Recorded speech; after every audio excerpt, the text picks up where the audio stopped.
You're listening to What She Said on Canada Talks.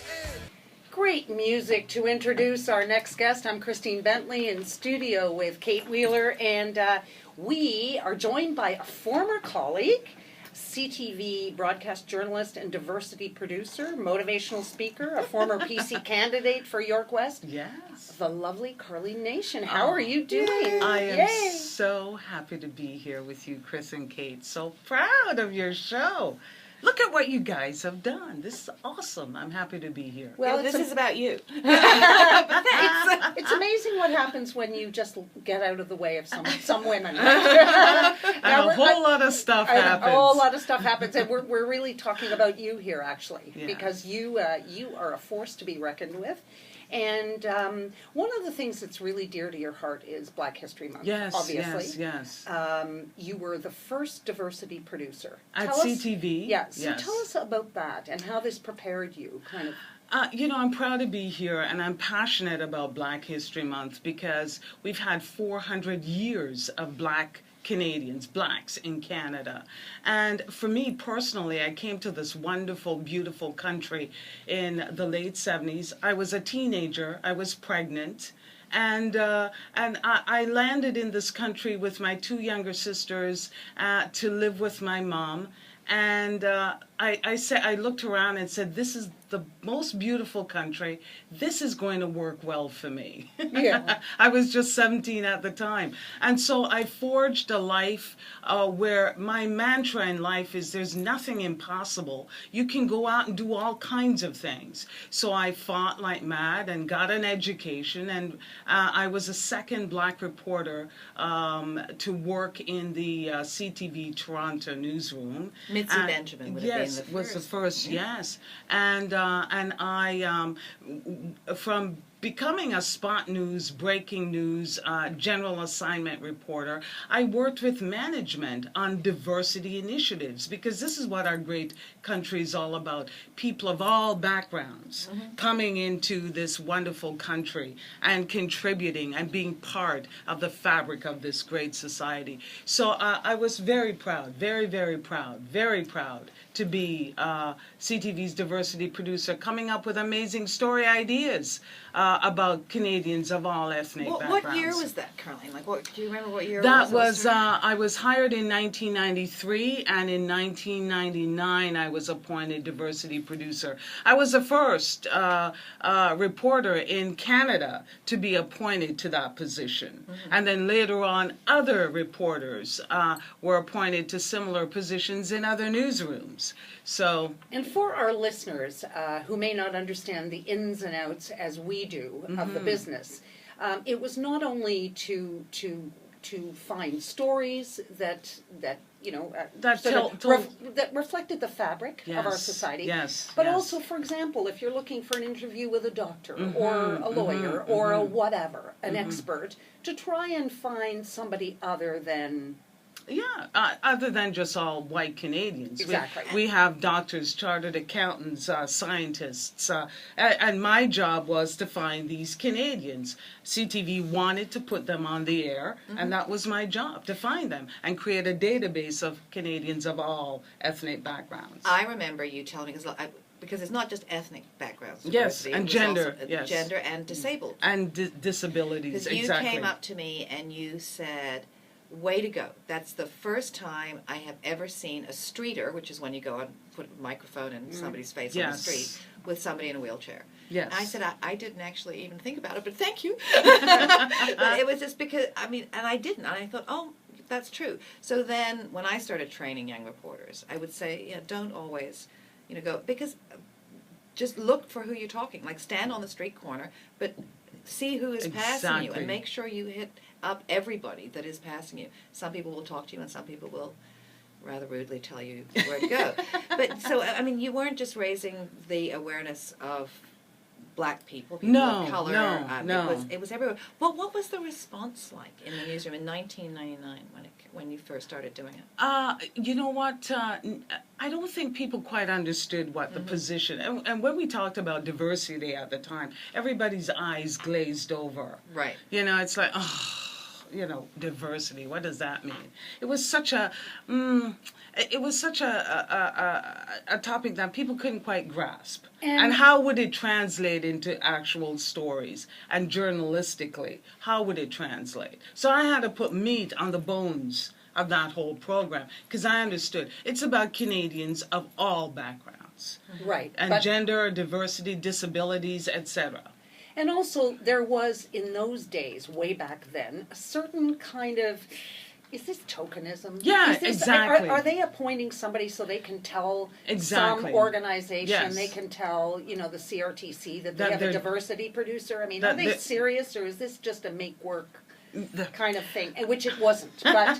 Well, with me involved, there was no tokenism or make-work. I'm a woman with the last name Nation, so born in Kingston, Jamaica, and grew up around people of all ethnic backgrounds, accustomed to that in Jamaica. So coming to this great country and seeing what we are today and how we've evolved, I'm proud of that, being part of that. So what impact do you think that you specifically, because you did a great job, and our Thank you, my listeners love. who don't know you, they should know that, but what impact do you think that you, in your small way, because we all have an impact, Yes, we all yes. do a little bit. Oh my God, you two had a massive impact on CTV. But what impact do you think that what you did as diversity producer, how that contributed to how things have changed, and how have things changed over the last I think 15 years. I left CTV last February to start my own company, One Nation Media Group.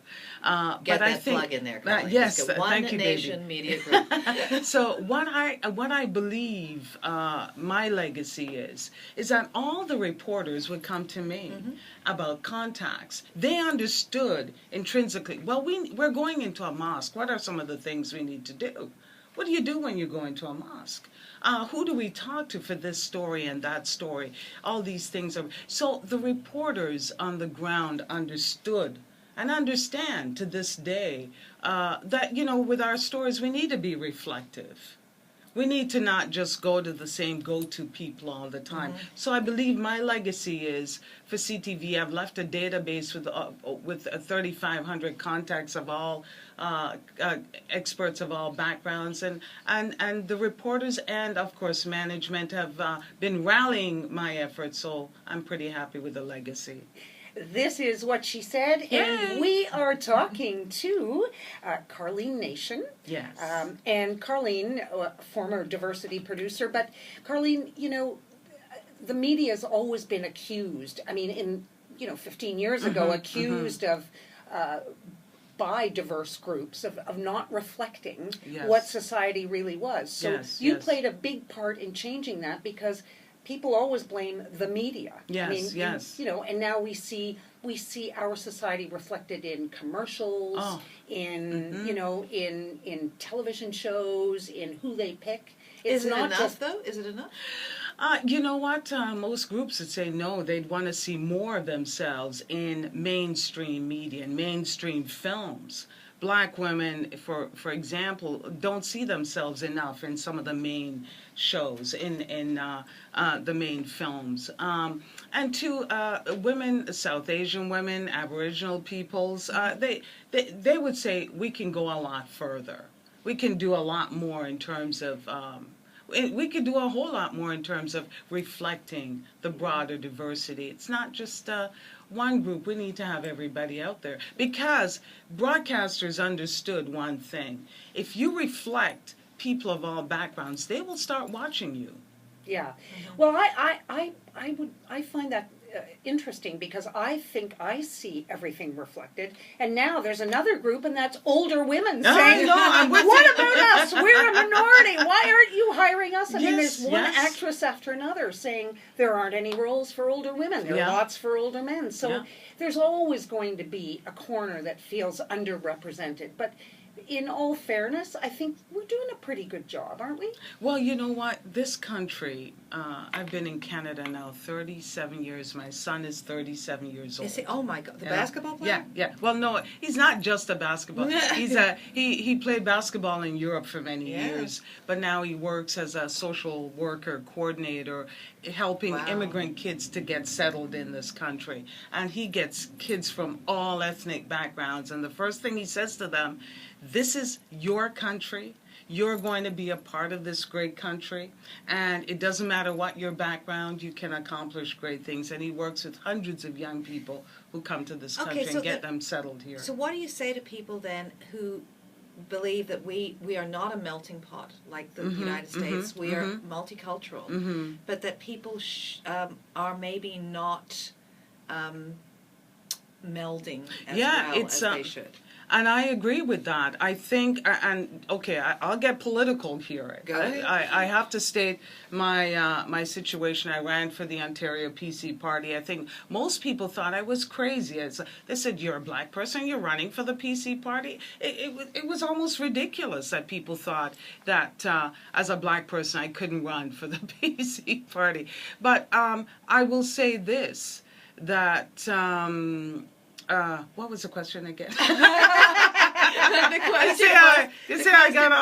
question was, do you think, what about people that say that immigrants are not melding as well as they should? And I, in the Liberal Party, many decades ago, said, come, everybody come, and which was a good thing, Trudeau. But one of the things, a big mistake they made, was creating a so-called multicultural policy where people can run off and celebrate their own selves and not celebrate Canada.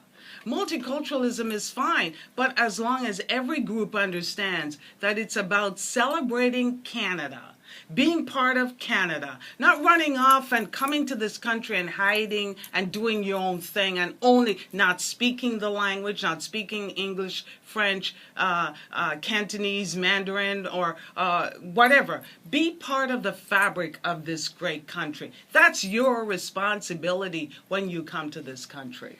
Well, okay then. This is the impassioned Karlene Nation. This is what she said.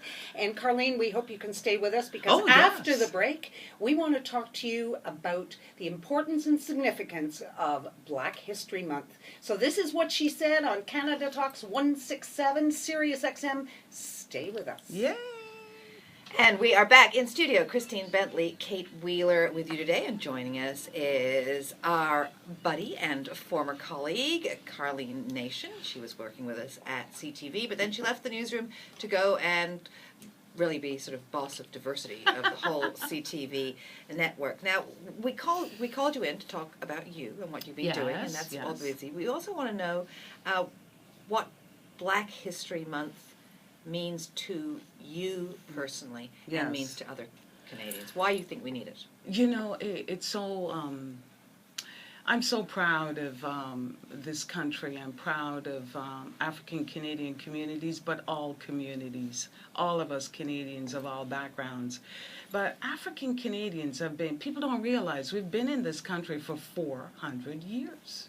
Well, the end of the train, the freedom train was 400 years. And we come from a people who have done amazing, impressive things. They've accomplished great things. At a time when people were still being lynched, blacks were out there being scientists, being doctors, being prominent, successful business people, being music conductors, conducting bands around the world, inventors, etc.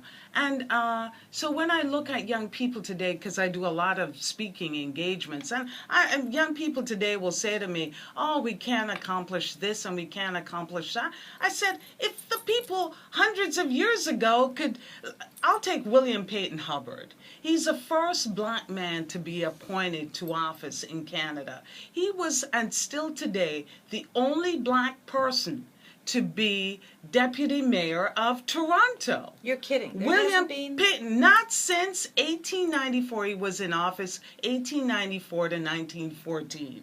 And no black person. He served as a city alderman or a city councillor and was appointed deputy mayor. he inspired me. Peyton Hubbard inspired me to run for office. He was a conservative. He didn't want money being wasted.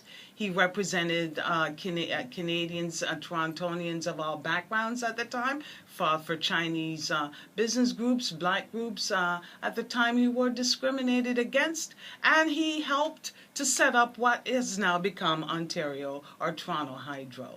So we come from people who have accomplished great things. So who were your role models?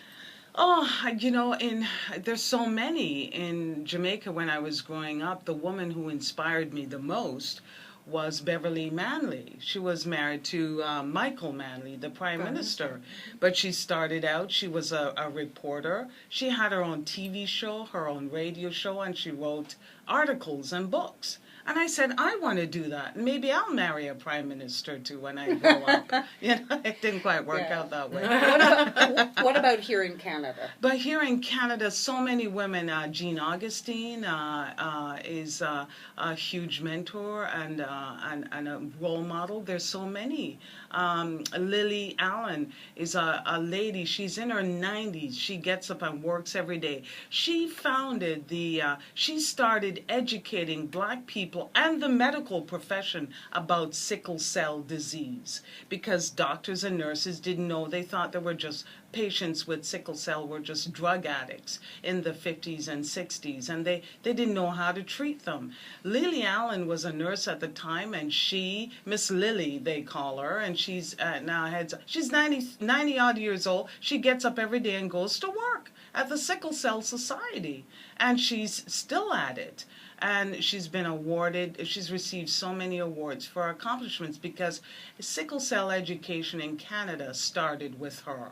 I look at Viola Desmond. She inspired me. Viola Desmond is a woman, people call her Canada's Rosa Parks. But essentially, Viola was a prominent businesswoman in the 1940s, running her own business. And she stopped one day to get her car fixed and went to watch a movie while her car was being fixed. She bought her ticket, sat in the theater, and the security people came up and told her she's in the white section. She's got to move to the black section of the theater. And she was dragged out of there and thrown in jail and charged with some dubious charge. But Viola's arrest kick-started what became the first civil rights movement here in Canada. And this was about a decade before Rosa Parks, right? Yes, this is in 1940s, exactly. Mm-hmm. So she is, Rosa Parks is a Viola Desmond of the U.S. And we should mention she was not from Ontario, Nova Scotia. From Nova Scotia. From Nova Scotia, Glasgow. exactly, yeah. And but she was an elegant, beautiful, you look at her picture, she's elegant, beautiful, and very well appointed, and she was a successful, classy business lady. And she's like, why are these people dragging me out of the theater and throwing me into prison because I bought a ticket to take a seat in the theater? So to think about that. And Elijah McCoy, who invented, our trains today are running because of Elijah McCoy, an inventor who invented a cup that would continuously lubricate, I can't say that word for some reason, oil the trains. Yes. And keep them going for long distances. He invented that, and that's his invention is still in place today in our train industry. Okay, so what do you say? I got to play the devil's advocate here because I actually like doing that. You always do. I do. So what do you say to people? This is part of Canada's history. So why does it have to be Black History? Why do we have Black History Month as opposed to Canadian History Month? Yeah, you know what? And that when I went to high school here in Canada, I was taught Canadian history, but there was nothing about Black people. I think that's changed now. I think that's changing. It's changing significantly because I traveled to schools across the city, the GTA, and taught to hundreds of kids. And the students are learning now about Black history. And they've started Aboriginal History Month and Muslim History Month. I get your point. Why are we segmenting off into into these histories? But I think when it started, there was the educational system was completely devoid of history of the contributions of Black people in this country. So would you like to see it continue as Black History Month, or would you like it to, at some point to be immersed in the general stream? I don't think Black Canadians will let go of Black History Month. It started in America with Black History Month started there, and I don't think they will allow anybody to take that away from them. I think, though, we need to do more with Black History Month. We need to have a more formalized... I'm troubled by the fact that you can't go any one place and find all the activities and all the information about Black History Month. The Ontario Black History Society is doing a great job. They have all the documents and books and stories and all of that. They do a great job. But where events are concerned, I think I'd like to see more. Do you think that there is enough information in the school system about Black History Month for young people growing up? No, not at all. I still think... What's missing? Well, you know, the fact that...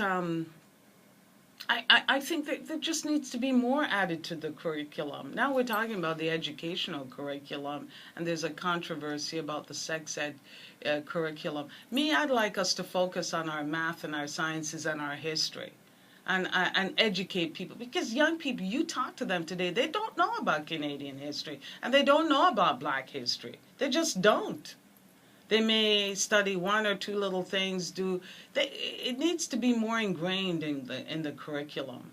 But I think, given that you work with diversity, I'm wondering why we don't have, Canadian Diversity History Month, so that it's not just it's Asian, everything, as opposed to just Black History Month. And too, I think when it started with Black History Month, other groups have now, as I said, jumped to create their own. I have a problem with all of that because I see where it's going. It's going to be a Polish History Month or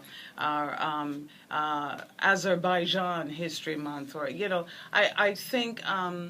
I think we just need to study the history and of the groups that have contributed to this great nation. Asian, Chinese, Canadians, and have contributed. Japanese, Asians, South Asians.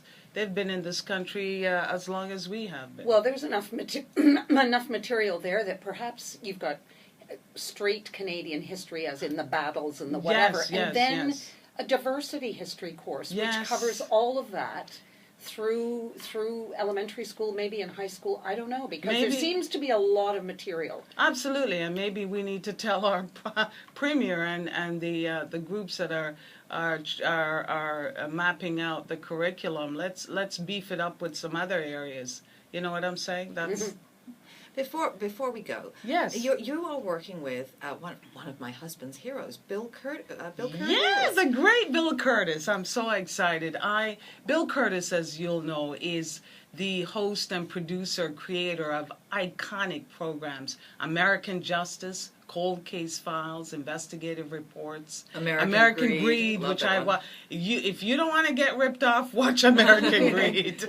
And he's never been to Toronto to speak. And so we're bringing him here, St. Lawrence Center for the Arts, April 9th. Tickets are now, early bird ticket prices is $65 with a cocktail reception. We want you to call the St. Lawrence Center for the Arts or log on to stlc.com and get your tickets early and come out April 9th and see and hear and meet the great Bill Curtis. Oh, we're going. I'm sure my husband would love to see us.